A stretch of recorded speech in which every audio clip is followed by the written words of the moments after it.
Yo guys, I'm Hence and I'm back with another video telling you guys exactly how to get an unbelievable team completely free to play. And if you watched my rant in my last video, you would know that I don't advise spending money on this game. So for free, you can get a great team, and I will show you right now. Let's get into it. Alright, so heading over to NHL, let me just pop my webcam on here. Oh, that's not what I meant to do. That's what I meant to do. Alright, so my webcam is on now. Now let's show you how to get a great team in Hut for completely free.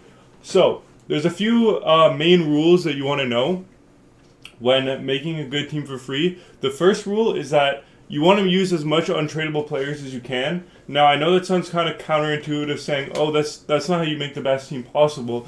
But here's what I will say.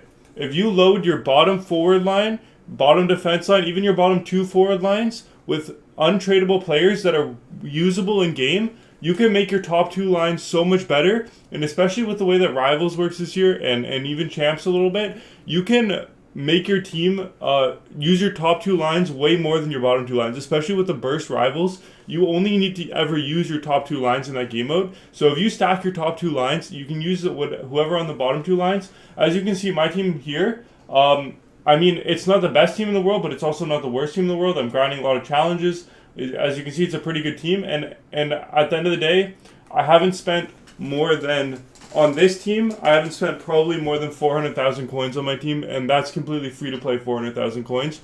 So I'm going to show you exactly how to get that many coins and exactly how to get as many coins as I have in my bank balance right now, which is 770k. So I'm going to send this McKinnon to my trade pile because I was just using him today for champs.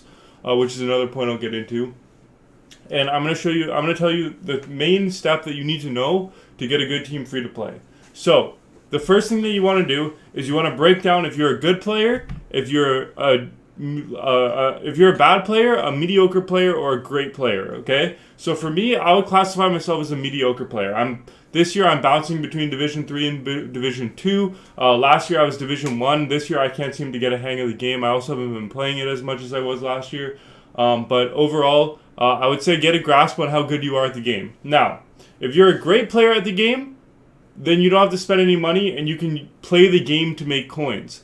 However, if you're a mediocre player like me or even a bad player, or I don't want to say bad player, but if you know your skills aren't good enough to do really well in champs, do really well as in get 11 wins minimum, then I would recommend doing the mediocre to lower tier player method that I'm going to tell you right now. So the first thing that you want to know is that you're going to have to sacrifice some of your time actually playing the game to work the market. And a lot of my old videos are going to go over exactly how you make coins on the market.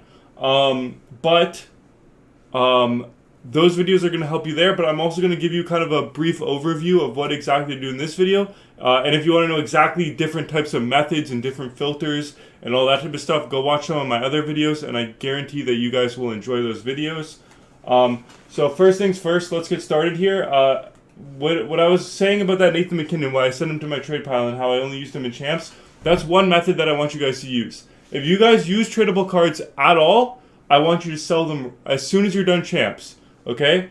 That way, you get those coins back in your account right away, and you can start trading with them while the Rivals season is on. I don't mind if you buy some cards for champs. Just try to get your games done quickly, maybe 1 or 2 days, and then you can sell them on and, break even, and you'll probably be up coins overall because you'll obviously get better champs awards if you have better players in your team. So that's what I do. That's what I would recommend you guys do. So for example, I bought this McKinnon for about 65,000 coins. He's selling for about 70,000 now. So not only did I make profit on this Nathan McKinnon, but I also used him for my champs run, and he helped me out a lot this week. So let's list him for 68.99. That way he sells right away. I'm still in the profit on this, or about break even, and we're going to be making coins just like that. Now, the second thing that I want to talk about for this video is that you never want to have a tradable X factor in your team, period. Okay? I don't want to see a single tradable X factor in your team, no matter who it is, no matter if it's McDavid, no matter if it's McKinnon, no matter if it's Zegras, no matter if it's Kaprizov, whoever it is, never have one in your team. That's 150,000 coins minimum that you could be using to trade cards with, using my other methods in my other videos. And as you have more coins in your account, you'll find it a lot easier to make a lot of coins, okay? So, for example, I have 750,000 coins right now. Usually my rule is to get to 1 million coins and never go below that. Now, obviously, the Fantasy Evo event came out. I went a little bit too crazy on that. I made 2 packs. One of them I got Noah Dobson, which I was super happy about. That was my second pack. But my first pack here, I haven't chosen a player yet. I got DeBrusque and Nylander in it. So I don't know who I'm going to pick out of there yet. Once one of them becomes super usable and really good card, then I might take one and put them on my team. However, as of right now, I'm going to leave them in there. But those are really, those 2 cards and the team builder cards that I made, the 3 team builder cards I made, are the only coins that I've spent on this game so far, period. I haven't spent coins doing the power-up icon. I did it with untradeable players. I didn't spend coins buying the power base icons to do that one. I haven't spent any other coins on my team other than what is absolutely necessary and to have the bare minimum amount of fun in game, to be honest with you. Everything else I use to trade on the market. And some of the things that I would recommend is once you get your first 300k coins, then you can start doing some of the bigger methods in my videos. Like I've been saying before, 300,000 coins is kind of where it goes from that gap of making only a little bit of coins at a time to making a lot of coins at a time. Because when you have 300,000 coins, you could invest 300,000 of it, or not 150 to 200,000 of it into fodder every week. And as you flip that fodder with new good events, then you're going to make a lot of coins. However, if you only have 100,000 coins, I don't advise you investing in fodder, because then you're gonna not have as many coins in your account, and you're not gonna have as good of a balance in your account. Okay, so here's what I will say about sniping filters and trying to find good cards to snipe on the market. Now, for me, I'm gonna place a bid on this Leon Draisaitl. I'm sure he's probably got to get a bid, but yeah, if you see cards for a good price on the market, like 86s under 16k, you definitely want to place bids on those. Like obviously these ones are running up the bid numbers a little bit. I don't think I'm going to win any of them, but if I do, then I do. But yeah, just take a look through here, try to bid on some cards. That's what I'd recommend. That's the #1 method I do to make coins in this game, is just bid on cards. It's super easy and it's very doable for anybody. Now, the other thing that I would recommend, if you don't have a lot of coins, as I say in my other videos, do the NHL trading player method. I will leave a video card here at the top of the screen, so you can tap on that and find out exactly what I mean by these different types of methods. I would recommend watching my not my last video, the rant, but the one before that, because that'll give you a deep dive of everything you need to know about how cards move. They go up, they go down, when to buy which types of cards, how many coins you have, which cards to buy, all that type of stuff. It goes in depth on all of that, so I guarantee that you guys will get a good watch out of that video. Now let's head back over to my team and explain exactly what I do with my team. So for my team, as you can see, I load my bottom 2 lines ish with players that I don't necessarily love in the game. I mean, obviously my centers are pretty solid, and I might swap this Leon Draisaitl out if I get another X Factor pack, because honestly, his return, I mean, obviously 6 points in 23 games. I'm not the best of the game, but that's not a good return. Like, even Larkin's not doing that good. He's got like 150 points in 190 games. Jokinen's got 88 points in 103 games. As I said, I'm not that good at this game, but, you know, these players are the ones that I enjoy, and that's what I would recommend. Only keep the players that you absolutely love. Everything else, you don't really invest coins in. Same thing with this Draisaitl. I haven't spent a dime of coins on this, other than like the ones that you absolutely have to. And the base Leon Draisaitl I pulled untradeable, so if I wanted to, I could just sell him. So yeah, that's what I would recommend. Just load up your bottom lines with players that you don't need. Another good method to do is when you get those free collectibles, instead of building up a whole MSP, you can just build a few of the smaller ones, and that way you can fill up your bottom lines with 84 overalls, which are completely good enough, mind you. And the other thing that I would say is that for most of these cards that go up to 89, you only really need to upgrade them to 88, because other than 1+1 to all the minor stats, their speed doesn't change on most of the cards going from 88 to 89.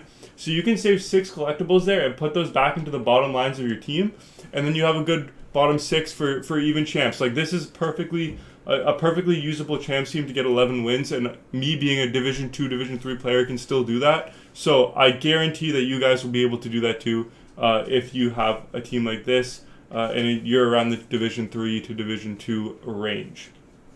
So that is what I recommend, step by step. First step, don't invest any coins into your team other than the bare minimum. You need to have fun, and you should set a minimum amount to have in your bank account. For me, right now, my minimum amount, I have absolute minimum is 750,000. I will not go below that. for cards that go into my team. However, I will go below that if I'm going to invest in cards, if that makes sense. So if I want to invest in fodder, I'll go down to 500,000, but I'm not going to use that fodder with the intent to put it in my team. I'm going to use that fodder with the intent to sell it later on. So those coins are still being used to make coins, right? You got to spend coins to make coins. I've been saying that in all my videos.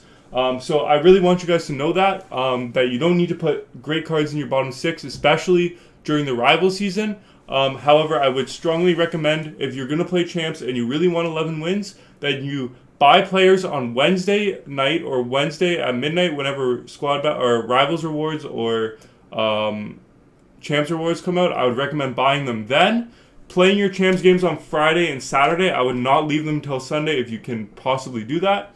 And then on Sunday, I would sell the cards. And then Monday, Tuesday, you could also sell them. And you should be in, if not a profit, only a small loss or break even. So it should be overall pretty good for you guys if you follow those methods. Now, this team is, like I said, it's completely free to play. The reason I have 100 hut points is because I spent the hut points that we got at the start of the year, the 4,600. Other than that, I'm completely free to play, and I really didn't get more than probably 30K's worth of value from those initial hut points. I didn't pull anything higher than an 83, I don't think. So really, all my coins that I made have been just from flipping cards on the market. And honestly, if you look at my playtime on this game, it's a lot less than you would think. I only spend probably about 20 minutes a day flipping, and on a good day, I can make up to 200,000 coins. On a bad day, I'll make at least 30 to 40,000 coins just in that 20 minutes of flipping, and then going back at night and spending 5 minutes listing the cards up on the market. It literally does not take that much time at all. I do it while I'm doing schoolwork. I do it while I'm watching hockey.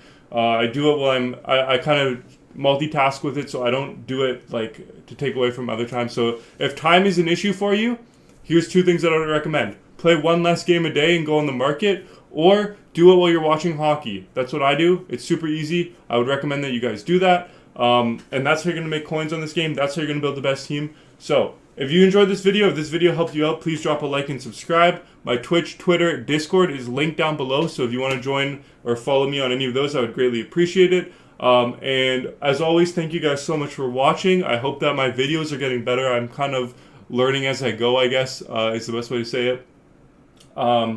Yeah, my midterm season is coming up soon, so I'm not going to have a lot of time. Midterm final season, sorry, is coming up. I'm not going to have a lot of time over this next, 2 to 3 weeks to upload more than 1 video a day. I'm going to aim to upload 1 a day, but if I can't, then I'm sorry. But yeah, 1 video a day is my goal. Hopefully I can get a few streams up here and there, but I can't promise that.